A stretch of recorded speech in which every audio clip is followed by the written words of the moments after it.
Everyone, welcome to Krish talks. അപ്പൊ നമ്മൾ ഇന്ന് ഡിസ്കസ് ചെയ്യാനായിട്ട് പോകുന്നത് +2 ചെയ്തുകൊണ്ടിരിക്കുന്നവർക്കും +2 കഴിഞ്ഞവർക്കും ഡിഗ്രി ചെയ്തുകൊണ്ടിരിക്കുന്നവർക്കും അങ്ങനെ ഒരുവിധം എല്ലാ കുട്ടികൾക്കും ചെയ്യാൻ സാധിക്കുന്ന ഒരു കോഴ്സിനെ കുറിച്ചാണ്.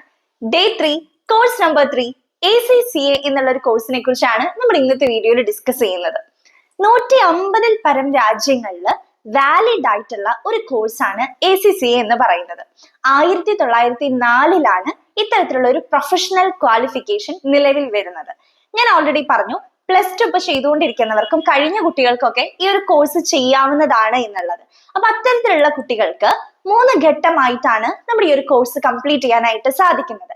ഏറ്റവും ആദ്യത്തെ ഘട്ടത്തില് നമ്മൾ 13 പേപ്പേഴ്സ് എക്സാം എഴുതിയെടുക്കേണ്ടതായിട്ടുണ്ട്.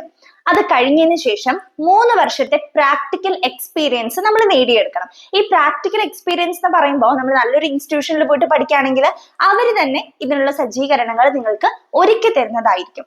അതിനുശേഷം EPSM എന്ന് പറയുന്ന ഒരു ചെറിയൊരു മൊഡ്യൂളും നമുക്ക് കംപ്ലീറ്റ് ചെയ്യേണ്ടതായിട്ടുണ്ട്.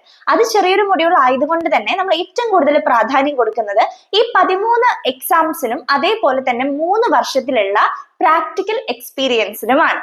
അതേപോലെ നിങ്ങളിപ്പോ ഒരു ഡിഗ്രി കഴിഞ്ഞൊരു കുട്ടിയാണ് അല്ലെങ്കിൽ ഡിഗ്രി ചെയ്തുകൊണ്ടിരിക്കുന്ന ഒരു കുട്ടിയാണെന്നുണ്ടെങ്കിലൊക്കെ ഇതിൽ എക്സംഷൻ കിട്ടും. അതായത് ഈ 13 പേപ്പേഴ്സ് നിങ്ങളുടെ ക്വാളിഫിക്കേഷൻ അനുസരിച്ച്, നിങ്ങൾക്ക് ഉയർന്ന ക്വാളിഫിക്കേഷൻസ് ഉണ്ടെങ്കിൽ അതിനനുസരിച്ച് ഈ 13 പേപ്പേഴ്സിൽ 4 പേപ്പറോ അതിൽ കൂടുതലോ നിങ്ങൾക്ക് എക്സംഷൻ കിട്ടാനും സാധ്യതയുണ്ട്.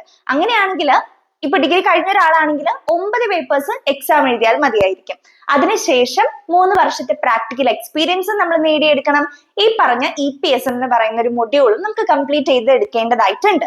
ഇനി ഈ എല്ലാ എക്സാംസും ഒരൊറ്റ ഒരു ലെവലിലൊന്നും അല്ല കേട്ടോ നമുക്ക് എക്സാം എഴുതേണ്ടി വരിക. നമുക്ക് 3 ലെവൽസിലായിട്ട് എക്സാംസ് എഴുതാവുന്നതാണ്. അതായത് ആദ്യത്തെ ലെവൽ എന്ന് പറയുന്നത് നോളജ് ലെവലാണ്. ഇവിടെ നമുക്ക് 3 പേപ്പേഴ്സ് ആണ് വരുന്നത്.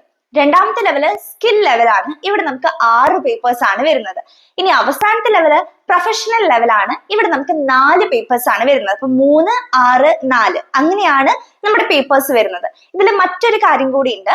ഇപ്പോ +2 കഴിഞ്ഞ് നിൽക്കുന്ന ഒരു കുട്ടിയാണെങ്കിൽ നിങ്ങൾക്ക് ആദ്യത്തെ ലെവലിലെ 3 പേപ്പേഴ്സും രണ്ടാമത്തെ ലെവലിലെ 1 പേപ്പറും, അതായത് മൊത്തം ആദ്യത്തെ 4 പേപ്പേഴ്സ് നിങ്ങൾക്ക് ഡിമാൻഡ് അനുസരിച്ച് എക്സാം എഴുതാം. ഡിമാൻഡ് അനുസരിച്ചെന്ന് വെച്ച് കഴിഞ്ഞാൽ നിങ്ങൾ പഠിച്ചു കഴിഞ്ഞ് ഓക്കെ ആണ് എന്ന് തോന്നിക്കഴിഞ്ഞാൽ നിങ്ങൾക്ക് തന്നെ ഒരു ഡേറ്റ് ചൂസ് ചെയ്തിട്ട് എക്സാം എഴുതാവുന്നതാണ്. പക്ഷെ ബാക്കിയുള്ള പേപ്പേഴ്സ് ഒക്കെ പ്രീ ഡിറ്റർമൈൻഡ് ആയിട്ടുള്ള ഡേറ്റിൽ തന്നെ നമ്മൾ പോയി എക്സാം എഴുതണം കേട്ടോ. ഇനി എങ്ങനെയാണ് എക്സാം എന്ന് ചോദിച്ചു കഴിഞ്ഞാൽ കമ്പ്യൂട്ടറൈസ്ഡ് ആയിട്ടാണ് എക്സാം വരുന്നത്. ഒരുപാട് കമ്പ്യൂട്ടർ സ്കില്ലൊന്നും അതിന് ആവശ്യമില്ല. നമുക്ക് വർക്ക്ഔട്ട് ചെയ്യാനുള്ള പേപ്പേഴ്സ് ഇവിടെ തന്നിട്ടുണ്ടായിരിക്കും, അതിൽ വർക്ക്ഔട്ട് ചെയ്യാം. ഒബ്ജക്റ്റീവ് ആയിട്ടുള്ള ആൻസേഴ്സ് മാത്രം കമ്പ്യൂട്ടറിൽ ഒന്ന് മാർക്ക് ചെയ്ത് കൊടുത്താൽ മതി. പിന്നെ ഓരോ ലെവല് കഴിയും തോറും കുറച്ച് ഡിസ്ക്രിപ്റ്റീവ് ആയിട്ടുള്ള ആൻസേഴ്സ് ഒക്കെ നമുക്ക് വരുന്നതായിരിക്കും. അതേപോലെ തന്നെ പാസ് മാർക്കിന്റെ കാര്യം ചോദിച്ചു കഴിഞ്ഞാൽ ഓരോ പേപ്പേഴ്സും നമുക്ക് 100 മാർക്കിനാണ് എക്സാം വരുന്നത്. പക്ഷെ 50 മാർക്ക് വീതം നമ്മൾ ഓരോ എക്സാമിനും വാങ്ങിക്കഴിഞ്ഞാൽ നമുക്ക് പാസ് ആവാവുന്നതാണ്. ഇനി എന്നാണ് എക്സാം വരുന്നത് എന്ന് ചോദിച്ചു കഴിഞ്ഞാൽ ആദ്യത്തെ 4 പേപ്പേഴ്സ് ഞാൻ പറഞ്ഞല്ലോ നമുക്ക് ഡിമാൻഡ് അനുസരിച്ച് ഡേറ്റ് സെലക്ട് ചെയ്യാം എന്നുള്ളത്. ബാക്കി പേപ്പേഴ്സ് പ്രീ ഡിറ്റർമൈൻഡ് ആയിട്ടുള്ള ഒരു ഡേറ്റിലായിരിക്കും വരിക എന്നുള്ളതും പറഞ്ഞിട്ടുണ്ടായിരുന്നു. അപ്പൊ എക്സാം സാധാരണ വരാറുള്ളത് നമ്മുടെ മാർച്ച് മാസത്തിന്റെ സ്റ്റാർട്ടിങ്ങിലും ജൂൺ മാസത്തിന്റെ സ്റ്റാർട്ടിങ്ങിലും സെപ്റ്റംബർ മാസത്തിന്റെ സ്റ്റാർട്ടിങ്ങിലും അതേപോലെ തന്നെ ഡിസംബർ മാസത്തിന്റെ സ്റ്റാർട്ടിങ്ങിലും ആയിരിക്കും നമുക്ക് എക്സാംസ് വരുന്നുണ്ടായിരിക്കാം. പിന്നെ ഈ ഒരു വർക്ക് എക്സ്പീരിയൻസിന്റെ കാര്യം പറഞ്ഞപ്പോൾ ഞാൻ പറഞ്ഞിട്ടുണ്ടായിരുന്നു, നമുക്ക് നല്ലൊരു ഇൻസ്റ്റിറ്റ്യൂഷനിൽ ചേർന്ന് പഠിക്കുവാണെങ്കിൽ അവർ അവിടുന്ന് തന്നെ അതിനുള്ള സജ്ജീകരണങ്ങൾ ഒരുക്കി തരും. നമുക്ക് അത്യാവശ്യം നല്ല എന്താ പറയുക കമ്പനികളൊക്കെ നമ്മുടെ നാട്ടിലുണ്ട്. തൃശ്ശൂരാണെങ്കിൽ ഇൻഫോ പാർക്ക്, ടെക്നോ പാർക്ക്, ഇതൊക്കെ നമുക്ക് അറിയാം. അപ്പൊ അവിടെയൊക്കെ നമുക്ക് വർക്ക് എക്സ്പീരിയൻസും നേടിയെടുക്കാവുന്നതാണ്. ഇനി ഈ ഒരു ACCA എന്ന് പറയുന്ന കോഴ്സ് കംപ്ലീറ്റ് ചെയ്ത് കഴിഞ്ഞാൽ ഏതൊക്കെ ജോലിക്കാണ് നമുക്ക് കയറാൻ സാധിക്കുക എന്നുള്ളതും ഒരു ക്വസ്റ്റ്യൻ തന്നെയാണ്. നമുക്ക് മെയിൻ ആയിട്ട് ഓഡിറ്റിംഗ് രംഗത്തിലോട്ടാണ് പോകാനായിട്ട് സാധിക്കുക കേട്ടോ. ഓഡിറ്റിംഗ് എന്ന് പറയുമ്പോൾ ഇന്റേണൽ ഓഡിറ്റിംഗ് ഉണ്ട്, എക്സ്റ്റേണൽ ഓഡിറ്റിംഗ് ഉണ്ട് ഇല്ലേ. അപ്പൊ മെയിൻ ആയിട്ട് ഈ മേഖലകളിലേക്കും പിന്നെ ഒട്ടനവധി ജോലികൾ വേറെ ഉണ്ട് കേട്ടോ. 150-ൽ പരം രാജ്യങ്ങളിൽ ഗ്ലോബലി റെക്കഗ്നൈസ്ഡ് ആയിട്ടുള്ള ഒരു കോഴ്സാണ് നമ്മുടെ ACCA എന്ന് പറയുന്ന കോഴ്സ്. അപ്പൊ അത്യാവശ്യം വാലിഡ് ആയിട്ടുള്ള ഒരു കോഴ്സ് തന്നെയാണ്.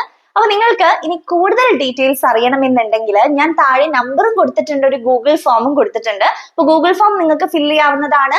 നമ്പറിലേക്ക് കോൺടാക്ട് ചെയ്ത് കഴിഞ്ഞാൽ ഡീറ്റെയിൽ ആയിട്ട് ഒരുപാട് കാര്യങ്ങൾ നിങ്ങൾക്ക് ഇനി പറഞ്ഞു തരുന്നതായിരിക്കും. അപ്പൊ ഇനി എന്തെങ്കിലും ഡൗട്ട്സ് ഉണ്ടെങ്കിൽ നമ്മുടെ കമന്റ് സെക്ഷനിലും നിങ്ങൾ കമന്റ് ചെയ്തോളൂ, ഞാൻ ആൻസർ ചെയ്യാം അതിന്. അപ്പൊ ഇത്രയാണ് നമ്മുടെ ACCA എന്ന് പറയുന്ന കോഴ്സിനെ കുറിച്ച് പറയാനുള്ളത്. അപ്പൊ നമ്മൾ 3 കോഴ്സുകൾ ഡീറ്റെയിൽ ആയിട്ട് എക്സ്പ്ലെയിൻ ചെയ്തിട്ടുണ്ട്. CA, CMA. CMAയിൽ തന്നെ CMA ഇന്ത്യ ഉണ്ട്, USA ഉണ്ട്, അതേപോലെ തന്നെ ACCA. അപ്പൊ ഈ 3 ദിവസങ്ങളിലായിട്ട് 3 കോഴ്സുകൾ നിങ്ങളെ പരിചയപ്പെടുത്തിയിട്ടുണ്ട്. ഇനി നിങ്ങൾക്ക് ഡിസൈഡ് ചെയ്യാം ഇതിൽ ഏത് കോഴ്സ് ഞാൻ പഠിക്കണം, എന്റെ എലിജിബിലിറ്റി അനുസരിച്ച് ഏത് കോഴ്സ് പഠിക്കണം എന്നുള്ളത് നിങ്ങൾക്ക് തീരുമാനിക്കാം കേട്ടോ. അപ്പൊ അതിനായിട്ട് ഇതിൽ ഈ 3 കോഴ്സിനെ കുറിച്ചും നിങ്ങൾക്ക് കൂടുതലായിട്ട് അറിയണമെന്നുണ്ടെങ്കിൽ ആ ഗൂഗിൾ ഫോമിൽ തന്നെ നിങ്ങൾ ഒന്ന് ഫിൽ ചെയ്താൽ മതി, അല്ലെങ്കിൽ നമ്പറിലോട്ട് ഒന്ന് കോൺടാക്ട് ചെയ്താൽ മതി. ഇനി നമ്മുടെ CAനെയും CMAനെയും കുറിച്ച് നിങ്ങൾ വീഡിയോ കണ്ടിട്ടില്ല എന്നുണ്ടെങ്കിൽ താഴെ ഞാൻ അതിന്റെ ലിങ്കും കൂടി പ്രൊവൈഡ് ചെയ്യുന്നുണ്ട്. കരിയർ ഗൈഡൻസ് എന്ന് പറഞ്ഞ് നമ്മളൊരു പ്ലേലിസ്റ്റ് ക്രിയേറ്റ് ചെയ്തിട്ടുണ്ട്. അപ്പൊ അതിൽ ഞാൻ ആ വീഡിയോസ് ഇട്ടിട്ടുണ്ട്, അത് നിങ്ങൾക്ക് കാണാവുന്നതാണ്. നിങ്ങളുടെ ഫ്രണ്ട്സിനോ റിലേറ്റീവ്സിനോ കസിൻസിനോ ഒക്കെ അയച്ചു കൊടുക്കാവുന്നതാണ് കേട്ടോ. അപ്പൊ നമ്മുടെ ചാനൽ ഇതുവരെ സബ്സ്ക്രൈബ് ചെയ്യാത്തവരുണ്ടെങ്കിൽ സബ്സ്ക്രൈബ് കൂടി ചെയ്തേക്കാം. All the very best. Thank you.